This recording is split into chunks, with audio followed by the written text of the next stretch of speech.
સત્યના શિખર ન્યૂઝ હું છું પાયલ બામણિયા તો જોઈએ આજના મહત્વના સમાચાર।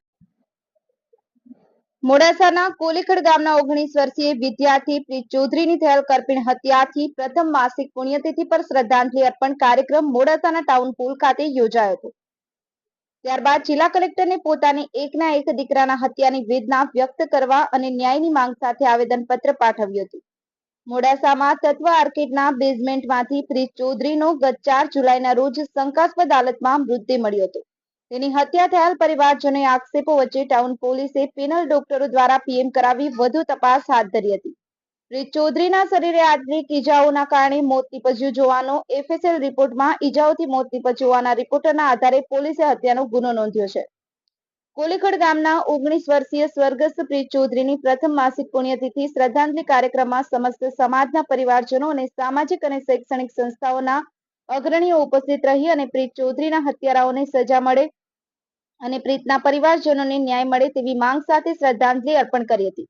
ત્યારે ખેડૂત પુત્ર અને માતાની વેદના અને વ્યથા વ્યક્ત કરવા જિલ્લા કલેક્ટર કચેરીએ પહોંચેલા સમાજના અગ્રણીઓએ પ્રીતના બેનરો સાથે હત્યાઓને સજા આપો અને ન્યાય આપોના સૂત્રોચ્ચાર સાથે જિલ્લા કલેક્ટર પ્રશિષ્ટ પરીખને હત્યા મામલે રજૂઆત કરી અને જિલ્લા કલેક્ટરને પરિવારજનો અને સમાજને ન્યાય આપવાની હૈયાધારણા આપી હતી। બ્યુરો ચીફ અલ્પેશ પટેલ, સત્યના શિખર ન્યૂઝ, અરવલ્લી। કોલીખડ ગામનો વતની અને મારી તત્વ કોલેજનો એક વિદ્યાર્થી જેનો ગયા મહિનાની જુલાઈ મહિનાની 4મી તારીખે અવસાન થયું છે। તત્વ કોલેજની આગળ આવેલા તત્વ માર્કેટમાં એ દીકરાની લાશ ત્યાં મળેલી। તે સમયથી જ એના પરિવારની સાથે તત્વ કોલેજનો દરેક સ્ટાફ એવું વિચારતો હતો કે ભાઈ આ બનાવ કેવી રીતે બને અને એ બનાવમાં કાયદો અને વ્યવસ્થાની રીતે પોલીસ ડિપાર્ટમેન્ટે તપાસ શરૂ કરી છે।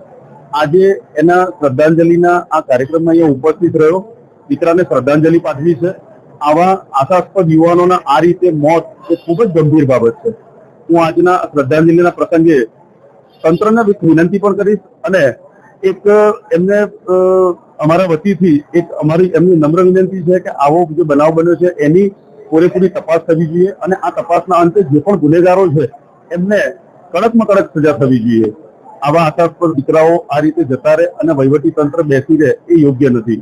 તો ફરી એકવાર તંત્રને વિનંતી છે અને આજના પ્રસંગે એના પરિવારને આ દુઃખની ઘડીએ એમને ઉગ્રત એમને એક સપોર્ટ આપે એવી વિનંતી સાથે આ દીકરાને ફરી એકવાર શ્રદ્ધાંજલિ પાઠવું।